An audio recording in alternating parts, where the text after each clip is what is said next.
ഈ സിസേറിയൻ ആണെങ്കിൽ ആദ്യത്തെ കുട്ടി കഴിഞ്ഞാൽ 3 വർഷം കഴിഞ്ഞിട്ടേ അടുത്ത കുട്ടി ഉണ്ടാവുള്ളൂ എന്ന് ഡോക്ടർമാർ പറയാറുണ്ട്. പക്ഷെ ഒരു നോർമൽ ഡെലിവറി ആണെങ്കിൽ ഇപ്പൊ പലപ്പോഴും പല വീടുകളിലും ഞാൻ കണ്ടിട്ടുണ്ട്, ഒരു കുട്ടി കഴിഞ്ഞ് 6 മാസം ആ സ്ത്രീ വീണ്ടും പ്രഗ്നന്റ് ആവുന്നു, ആ കുട്ടി കഴിഞ്ഞ് വീണ്ടും 6 മാസം അല്ലെങ്കിൽ 3 മാസം കഴിഞ്ഞ് വീണ്ടും പ്രഗ്നന്റ് ആവുന്നു. അത് ഒരു ശരിയായ ഒരു പ്രവണതയാണോ? അതിപ്പോ സിസേറിനാണേലും നോർമൽ ആണേലും അതൊരു ശരിയായ പ്രവണതയല്ല. കുട്ടീനെ സംബന്ധിച്ചിടത്തോളം ആ കുട്ടിക്ക് കിട്ടേണ്ട കെയർ കിട്ടുന്നില്ല. ആദ്യത്തെ കുട്ടീനെ സംബന്ധിച്ചിടത്തോളം ആ കുട്ടിക്ക് ഫീഡിങ് നമുക്കിപ്പോൾ പ്രഗ്നൻസിയിൽ നമ്മൾ 5 മന്ത്സോ 6 മന്ത്സോ അല്ലെങ്കിൽ 7 മന്ത്സ് ഓരോ മദറിന്റെ ഇത് വെച്ചിട്ട് ഫീഡ് ചെയ്യാൻ പറയും.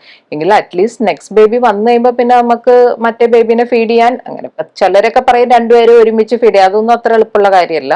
അപ്പൊ ആ ബേബിക്ക് അല്ലാതെ കെയർ ഉണ്ടല്ലോ, ബേബിയുടെ ഓരോ സ്റ്റേജസ് ഓഫ് ഇതിലും അത് നമുക്ക് കൊടുക്കാൻ പറ്റുന്നില്ല. പിന്നെ മദറിന് റെസ്റ്റും കാര്യങ്ങളും മദറിന്റെ നോർമൽ ഹെൽത്ത് റീഗെയിൻ ചെയ്യണ്ടേ. നമ്മൾ അടുപ്പിച്ചുള്ള പ്രഗ്നൻസീസ് വരുമ്പം അതിന്റെ കോംപ്ലിക്കേഷൻസ്, അതായത് പ്രീ ടേം ലേബർ, മാസം തികയാതെ പ്രസവിക്കാനുള്ള സാധ്യത കൂടുതലാണ്.